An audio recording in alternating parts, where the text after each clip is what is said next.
자, 오늘 바로 이 이야기로 한번 들어가 볼까요? 우리한테 너무 익숙한 가인과 아벨 이야기 말이죠. 근데요, 오늘은 이걸 그냥 단순한 옛날 이야기로 보는 게 아니라 성경 전체를 꿰뚫는 하나의 거대한 질문으로 풀어보려고 합니다. 핵심 질문은 바로 이거예요. 아벨은 왜 죽어야 했을까? 이게 그냥 가인이 왜 삐쳤냐 이런 차원의 얘기가 아니거든요.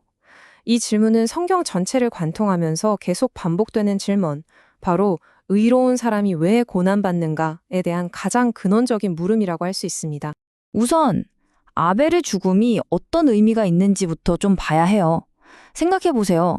이건 그냥 인류 역사상 최초의 살인사건, 여기서 끝나는 게 아니에요. 죄가 인간의 생명을 앗아간 첫 번째 순간이었고 앞으로 일어날 모든 일들의 중요한 선례가 된 사건입니다. 성경을 보면 정말 딱 한 줄로 아주 간결하고 명확하게 나와 있죠. 가인이 그의 아우 아벨을 쳐서 죽였다. 근데 여기서 진짜 중요한 건 뭐냐면 인류 최초의 희생자가 다름 아닌 의로운 사람이었다는 바로 그 사실입니다. 자, 그럼 도대체 왜 죽였을까요? 보통은 그냥 질투했구나 하고 넘어가잖아요? 근데 원본 자료를 깊이 파고 들어보면 와, 이게 훨씬 더 깊은 동기가 있었다는 걸 알 수 있어요. 그 오해부터 한번 싹 걷어내고 시작하죠. 먼저 이거 그냥 형제끼리 치고받고 싸우다가 어이쿠, 일이 커졌네? 이런 게 절대 아니라는 겁니다. 만약 그랬다면 성경이 이걸 이렇게까지 중요하게 다루지 않았겠죠. 이건 훨씬 더 근본적인 문제였어요. 그리고 뭐 순간 욱 해서 벌어진 일도 아니고요. 물론 가인이 화가 난 건 맞는데 그 분노의 뿌리는 순간적인 감정이 아니라 훨씬 더 깊은 곳에 있었다는 거죠. 바로 이거예요. 이 사건의 진짜 핵심은 가인 대 아벨, 이 두 사람의 싸움이 아니었다는 겁니다. 이건 훨씬 더 거대한, 그러니까 죄라는 힘과 의라는 힘이 인류 역사상 처음으로 꽝 하고 부딪힌 사건이었던 거죠. 그리고 요한일서의 이 구절을 보면 그 이유가 아주 명확하게 드러나요. 보세요. 문제가 아벨이 더 잘나서, 그래서가 아니잖아요. 핵심은 가인 자신의 행위가 악했다는 바로 이 지점이었던 거예요. 이 거울이라는 비유. 와, 이거 정말 기가 막히지 않나요? 생각해보세요. 아벨은 딱히 뭘 한 게 없어요. 그냥 자기 삶을 의롭게 살았을 뿐이에요. 근데 바로 그 존재 자체가 가인에게는 자기의 더러운 죄를 너무나 선명하게 비추는 거울 같았던 거죠. 그래서 어땠겠어요? 그 거울을 그냥 박살내버리고 싶었던 겁니다. 그리고 여러분, 이 원리가 창세기에서만 딱 나오고 끝나는 게 아니에요. 나중에 예수님도 똑같은 말씀을 하시잖아요. 세상이 너희를 미워하면 그게 너희보다 먼저 나를 미워했기 때문이라고.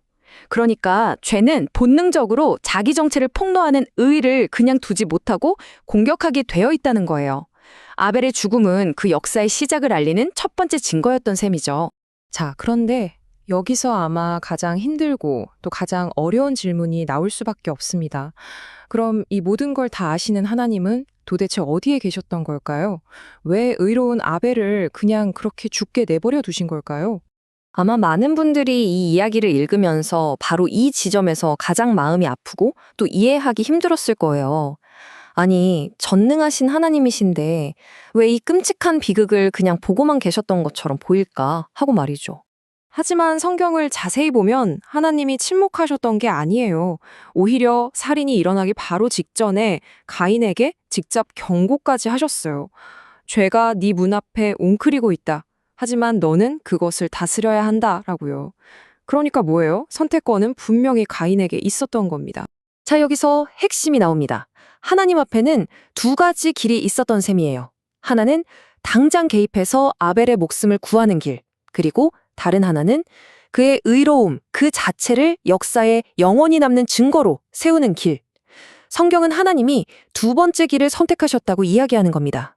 이게 그냥 방관하신 게 아니라 훨씬 더 큰 그림을 보고 내린 결정이었다는 거죠. 자, 이제 이 이야기의 하이라이트로 한번 가보겠습니다. 아벨의 이야기는요, 여기서 그냥 끝나지 않아요. 이건 인류 역사상 가장 중요한 어떤 사건을 미리 보여주는 일종의 그림자 역할을 하거든요. 아벨의 죽음이 끝이 아니었다는 건 바로 이 구절에서 드러나죠. 하나님께서 말씀하시잖아요. 내 아우의 핏소리가 땅에서부터 나에게 호소하고 있다. 와, 죽은 자의 피가 목소리를 가지고 정의를 외치고 있었던 겁니다. 그리고 히브리서에 가면 이 피의 목소리를 예수님의 피와 아주 기가 막히게 대조합니다. 아벨의 피가 죄에 대한 심판과 정죄를 외쳤다면 예수님의 피는 용서라는 훨씬 더 나은 소식을 말한다는 거예요. 심판에서 구원으로 패러다임이 완전히 바뀌는 거죠. 이 연결고리는 아벨의 이야기 구조를 보면 더 선명해져요. 보세요. 첫째, 의로운 자가 있었죠? 둘째, 아무 이유 없이 미움을 받습니다. 셋째, 죄인에게 죽임을 당해요. 이 3단계 구조 어때요? 정확하게 예수 그리스도의 십자가 사건과 똑같지 않나요? 그래서 결론은 바로 이겁니다.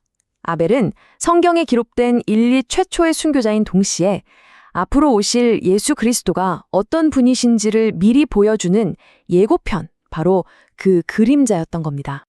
자, 그럼 이제 맨 처음 던졌던 질문으로 다시 돌아가 보죠. 아벨은 왜 죽어야 했을까? 이 모든 걸 알고 나면 우리가 던져야 할 질문 자체가 사실은 좀 달라져야 한다는 걸 깨닫게 됩니다. 그러니까 진짜 핵심은 이거예요. 우리가 던져야 할 질문은 왜 아벨은 죽었나가 아니라 왜 의로움은 이 세상에서 늘 미움받고 저항에 부딪히는가라는 거죠. 아벨의 이야기는 바로 이 근본적인 질문을 우리에게 던지기 위해서 존재하는 겁니다. 결국 아벨의 죽음은 하나님의 실패나 무능함의 증거가 아니에요. 오히려 그 반대죠. 죄로 망가져버린 이 세상의 본질, 그러니까 이 세상이 얼마나 의로움을 싫어하고 밀어내는지를 적나라하게 폭로하는 첫 번째 사건인 겁니다. 그래서 이 한 문장으로 모든 걸 정리할 수 있을 것 같아요. 아벨의 죽음은 그냥 슬픈 비극으로 끝나는 이야기가 아닙니다. 바로 그렇기 때문에 죄와 죽음의 문제를 해결할 구원자, 즉 복음이 왜 우리에게 반드시 필요한지를 인류 역사상 가장 먼저, 가장 아프게 묻고 있는 바로 그 첫 번째 질문인 것입니다.